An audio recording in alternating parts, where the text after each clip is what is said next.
Perubahan. Semua yang bergerak pasti berubah.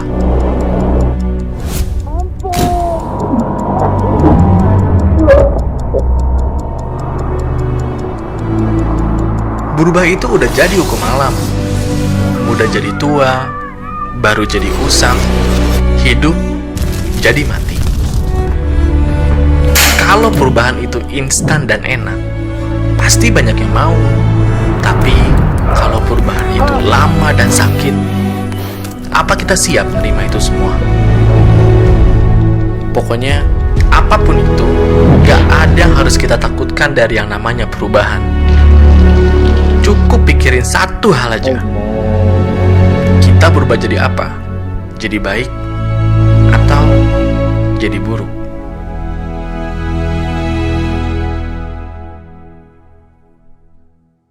Bro, ngomong ke orang di grup gitu ya, kirimin dong dalil musik haram. Ini maksudnya apa ya? Maksudnya apa deh kok?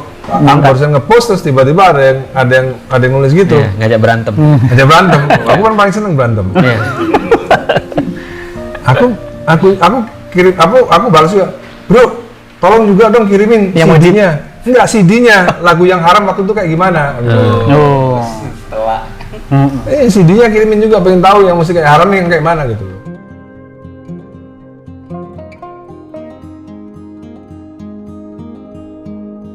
Assalamualaikum warahmatullahi wabarakatuh, teman-teman semuanya. Alhamdulillah, ini pertemuan yang langka Dan berbahaya. Benar-benar berbahaya karena obrolannya pasti obrolan bagi orang yang mau mikir. Nah, teman-teman semuanya, ini pertemuan yang memang Allah yang mempertemukan.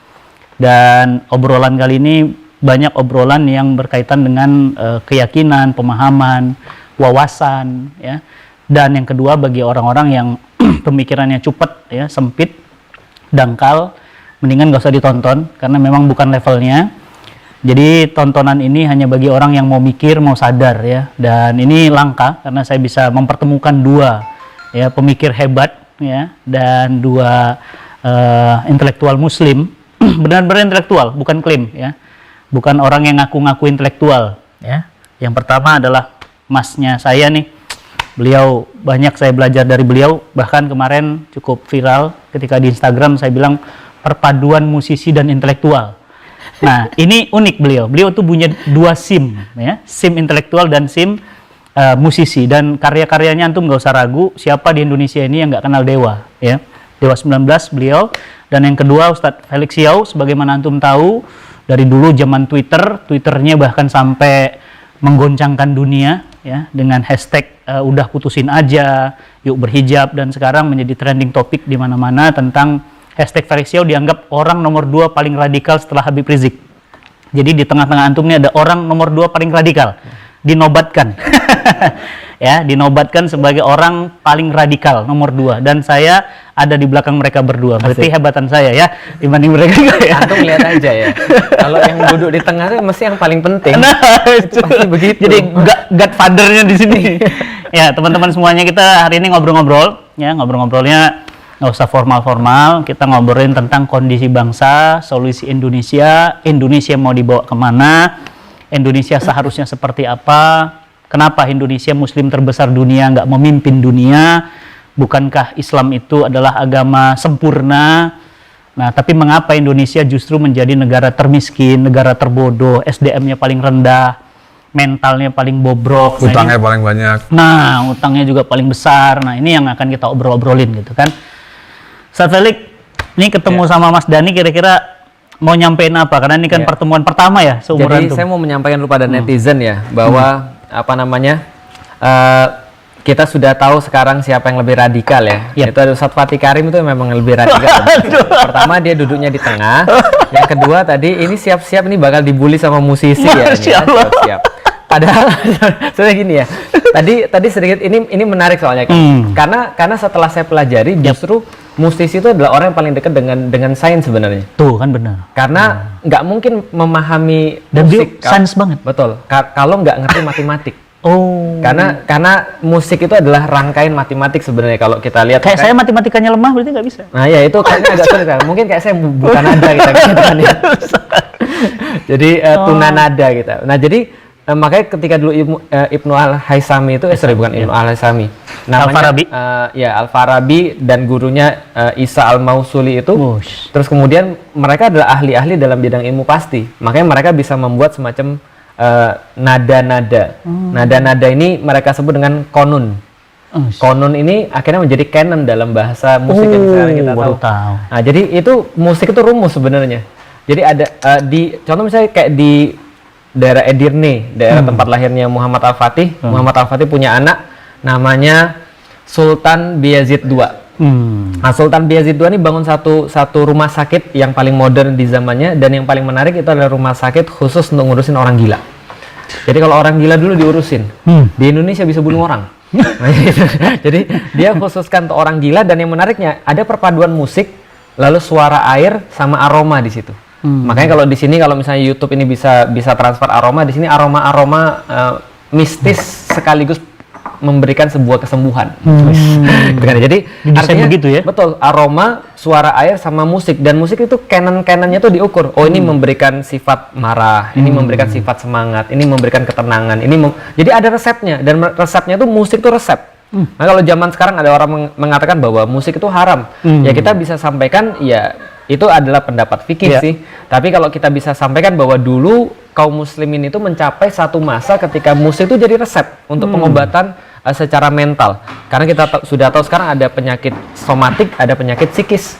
Maka ketika perpaduan psikosomatik itu bisa dijalankan dua-duanya, harusnya lebih bagus. Nah, itu tentang musik. Jadi biar musisi-musisi nggak ngamuk gitu. Iya Mas, memang musik ada hubungan Mas Sains. Antum kerasa? Sebenarnya kita kan kekurangan ini ya, kekurangan bahan untuk membahas soal musik. Jadi ketika waktu itu ada fikih soal musik itu haram, mungkin Ustadz lebih tahu kan, itu hadisnya di hadis Bukhari Muslim. Iya. Hadis Bukhari Muslim. Nah, waktu kita yang perlu kita tahu kan musiknya waktu itu musik seperti apa? Betul. Apakah sudah do re mi fa sol la si do waktu itu ya kan? Nah, itu kan kita kan butuh bukti-bukti lain kan? Yang dimaksud musik saat itu tuh apa? Apa cuman gendang, cuman pukul-pukulan perkusi? Ya kan? Karena yang saya tahu musik yang sekarang kita dengar itu kan musik modern. Sekuno-kunonya musik aja Bach. Musik yang dalam sebuah konsep musik modern itu Johann Sebastian Bach. Itu tahun 1700. Tahun 1700 itu. Dalam term musik modern. Dalam term musik modern ya. Udah ada do re mi fa sol la si do gitu ya. Udah ada sol mi fa si ya. Nah, apakah kan nggak mungkin musik yang itu diharamkan waktu itu zaman Rasulullah itu kan? Karena zaman Rasulullah kan, jadi inilah kemarin ada hubungannya sama obrolan kita seminggu yang lalu, atau 2 minggu yang lalu, pentingnya rasionalisasi, pentingnya hujah daripada dalil. Karena kalau kita bicara dalil akan jadi debat kusir, karena itu tadi Syiah punya dalil, Sunni punya dalil, nggak bakalan ketemu. Masing-masing punya dalilnya sendiri. Langsung pekat sufinya. Itu udah. Warnanya jelas. Jadi makanya aku kemarin bilang, kenapa penting itu, yang lebih penting itu adalah argumentasi kan, hujah. Makanya Al-Ghazali kan disebut hujatul Islam kan itu. Yang penting itu hujah. Makanya kalau hujah saya ada satu, nggak tahu kenapa saya diundang dalam satu WA group. Ya, banyak kan sih yang undang pasti kan orang-orang muslim kan. Tiba-tiba ada, waktu saya ngepost sesuatu, tiba-tiba ada yang ngomong gini, bro, ngomong ke orang di grup gitu ya, kirimin dong dalil musik haram. Ini maksudnya apa ya? Maksudnya apa deh kok? Barusan ngepost terus tiba-tiba ada yang nulis gitu. Ngajak berantem. Aku kan paling seneng berantem. Aku kirim, aku balas juga, bro, tolong juga dong kirimin Yang CD-nya. Enggak, CD-nya, lagu yang haram waktu itu kayak gimana? Oh. CD-nya kirimin juga, pengen tahu yang musik kayak haram nih yang kayak mana gitu loh. Makanya, nah ini, bunyinya serem juga ini. Iya, mantap. Baru bunyi soalnya. Baru bunyi. 3 soalnya dia. Ini padahal udah jam berapa? Maka dari itu, musik yang paling kuno yang pernah kita bisa akses itu adalah musik karyanya Johann Sebastian Bach. Itu dia lahir tahun 1600 akhir, karya-karya dia itu 1700 awal. Itu karya-karya klasik awal ya. Kalau mau pemirsa atau teman-teman mau dengar, itu klik aja Johann Sebastian Bach, judulnya Air. Air, udara. Iya, itu 1700 awal itu. Itu yang kita bisa yang kita bisa comot lah, kira-kira musik yang paling kuno saat ini ya itu, gitu loh. Makanya kita juga patut curiga, jangan-jangan sebelum organ, sebelum piano ada alat musik namanya harpsichord. Loh, gimana tuh bentuknya? Jadi kebalik, kalau piano itu putihnya yang besar, Ya. kalau harpsichord itu hitamnya yang besar. Ya. Harpsichord, baru tahu. Harpsichord. Nah kita kan masalahnya kan pemerintah kita, Presiden Indonesia kan nggak bener-bener mencintai yang namanya riset. Bayangin kalau presiden kita punya presiden yang suka riset, 1 triliun aja disisihin dari APBN buat riset. Jadi. Waduh, jadi banget. Nah, harpsichord itu yang hitam, yang besar, yang kecilnya itu Putih. itu harpsichord. Itu sebelum piano. Tapi Jadi sama bunyinya, Mas. Hah? Bunyinya sama. bunyinya beda, cuma notasinya sama. Nah, kemungkinan itu yang menciptakan namanya al-habsi. Ya, karena harpsichord. Oh, harpsichord. Iya kan? Iya. Kemungkinan tuh yang Tahun berapa kira-kira itu, Mas? Ya mungkin zamannya khilafah, Ya. zamannya Abbasiyah. Abbasiyah. Iya. Lagi jaya-jayanya. Kemungkinan zamannya Abbasiyah. Karena di masa Utsmani sudah jelas ada alat musiknya. Iya. Dan ada notasinya, ada kanunnya tadi, Iya. kanannya tadi ada. Nah, mungkin di zamannya di Turki belum sempat ditulis di sebuah kertas notasinya itu. Nah, yang sudah ditulis di kertas kan mau sejak Johann Sebastian Bach tuh. Ternyata ada loh, Mas. Hah? Ada. Ada kan? Jadi Isa al-Mausuli itu, lalu dikutip sama Al-Farabi itu, dia menulis bahwa notasi itu seperti mutiara-mutiara yang tersebar. Dalam bahasa Arab, duror mufassolat. Oh. Duror artinya mutiara, mufassolat itu artinya terpisah-pisah. Duror mufassolasi do. Oh iya. Itu dari sana. Jadi notasi do re mi fa sol la si do itu dari Islam. Nah, Dan baru sebenarnya tahu saya. dan sangat matematis sekali, sangat matematis. Makanya kayak di ngaji itu ada seorang menurut saya salah satu jeniusnya musik ya, anak buahnya Ustadz Fatih Karim namanya Mas Husen. Dia ngajarin saya, Lik, kalau misalnya Cina itu rumusnya begini, pencatatnya hitam-hitam di atas piano itu, di atas organ itu. Kalau Jawa tuh begini, dia ngelangkahnya satu setengah, ya mungkin salah atau betul saya nggak tahu. Tapi orang Cina katanya nggak pernah ngelangkahnya setengah-setengah. Kalau nggak ngelangkahnya 2, ngelangkahnya berapa? Dia tuh notasinya beda ya. Notasinya beda. Jadi ada rumusnya, notasi Arab, notasi-notasi yang membentuk lagu-lagu Arab, notasi-notasi yang membentuk lagu-lagu Cina dan segala macam. Makanya kalau lagu-lagu Cina tuh kalau misalnya sekarang kita dengar ya, kuncinya sama. Mesti ya CF A minor G. Ya mesti begitu. Nah, tapi kalau notasi-notasi Jawa, kunci-kuncinya juga kunci-kunci Jawa. Nah, makanya kalau dalam kehidupan nyata orang Jawa tuh memang setengah-setengah kadang-kadang. Kalau orang Cina langkahnya panjang-panjang. Asik. Jadi orang musik itu sangat matematis lah. Jadi, Ya Mas, memang ada terasa sense hubungan sama musik. Yang antum terasa, antum ahlinya. ini sufi Kang. Ini Nggak tahu ya, aku nggak tahu soal itu. Kalau seni adalah bagian daripada peradaban dunia itu iya, seni dan sains. Jadi Khas ya. nggak boleh ketinggalan antara sains itu maju, itu seni juga harus maju. Itu karena dua-duanya itu adalah bagian daripada Corak peradaban dunia Iya. itu seperti itu gitu. Makanya yang sulit kan itu tadi, mencari pemimpin yang bisa membangun peradaban kan. Yep. Ya. Peradaban itu kan bukan jalan tol. Peradaban itu kan bukan infrastruktur. Oh, oke. Peradaban itu Bukan tol adalah laut, ilmu ya? pengetahuan dan seni budaya. Bukan tol laut. betul. Keren. Iya. Peradaban. Peradaban, Mas. Betul. Jadi artinya sebenarnya kalau dilihat di masa lalu itu tidak ada pembedaan memang antara orang. Jadi ketika kita bicara contoh kayak mengutip tadi Ustadz Fatih Karim, orang zaman sekarang tuh seolah-olah kalau misalnya dia musisi, artinya dia tidak terlalu peduli pada urusan ilmu pasti. Iya. Karena dianggap seolah-olah musik itu adalah ilmu-ilmu yang tidak pasti misalnya. Iya. Atau sebaliknya orang-orang yang ilmu pasti, Pasti, mereka tidak anti musik. peduli pada hal-hal yang bersifat musik dan segala macam. Ulama zaman dulu, dan ini termasuk keindahan Islam, adalah tidak berusaha untuk memisahkan antara semua itu. Perpaduan ya. Nah, jadi seorang Al-Farabi adalah seorang ahli musik sekaligus ahli fikih. Dia bisa berbicara sesuatu yang pasti, sebagaimana musik itu ya notasi-notasi yang pasti. Berarti antum yakin beliau bisa jadi fuqaha bentar lagi. Oh iya. Ahli fikih.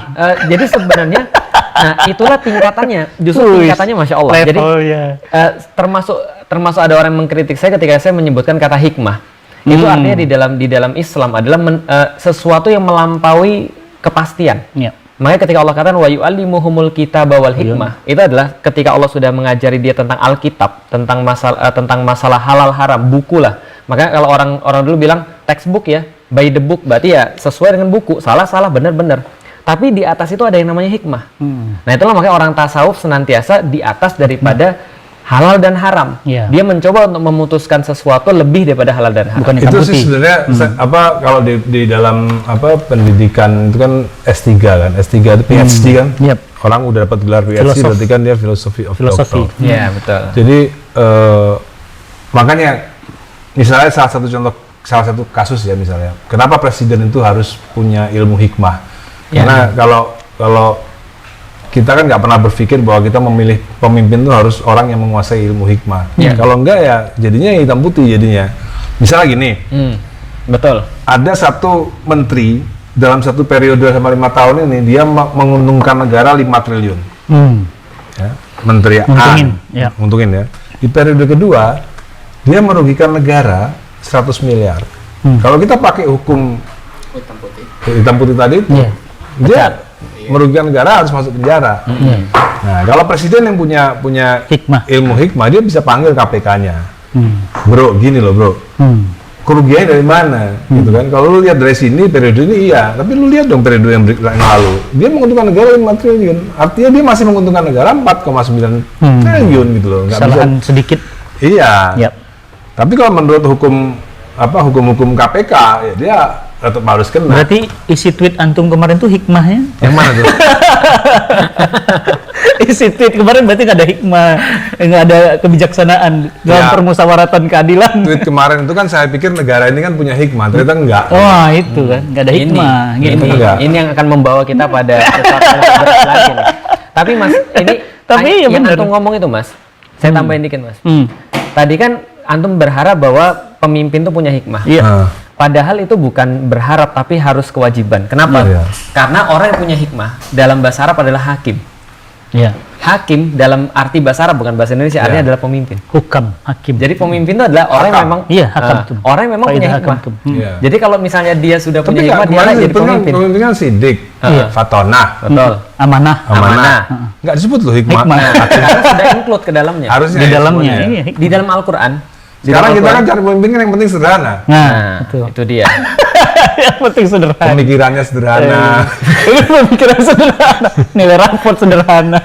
Jadi berarti antum nggak cocok jadi pemimpin. Nggak cocok. Iya. Karena tidak sederhana. Nggak sederhana tuh.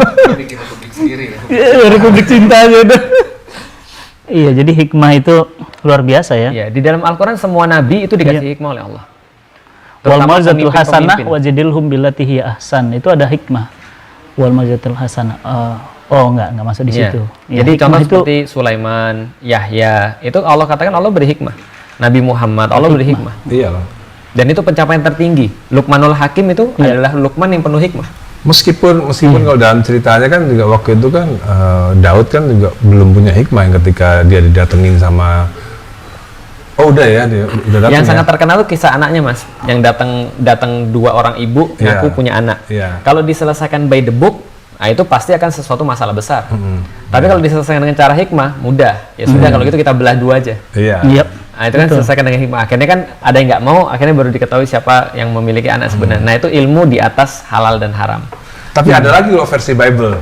Nggak tahu versi Islamnya ada nggak yang dia akhirnya didatangi sama nggak tahu aku biasalah, correct me if I'm wrong ya, karena Iya. aku kan bukan ahlinya. Iya betul. Yang Banyak cerita- nanti ngoreksi mas. Netizen dan netijah. Nggak usah diminta, udah datang duluan. Sebenarnya begini ceritanya. Nabi Daud tuh didatengin sama malaikat. Sebenarnya malaikat itu dua orang. Yang satu dia merasa kakaknya ini nggak adil karena ketika orang tuanya meninggal, yang satu ini merasa punya warisan 99 ekor kambing. Yang kakaknya nih. Jadi yang adiknya satunya dikasih cuma satu. Bible yang tahun itu 1800. Enggak. Wah, ada di surat Samuel kalau nggak salah. Oh, sih. Habis Kalau dia. nggak salah, surat Samuel. Kalau Habis salah Bible. mas yang mengoreksi bukan ustadz lagi, pendeta. Pendeta nanti. Kalau nggak salah surat Samuel nih kalau nggak salah. Jadi datang ke Daud kan hakim dan waktu itu kan Iya. raja dan hakim. Raja dan hakim betul.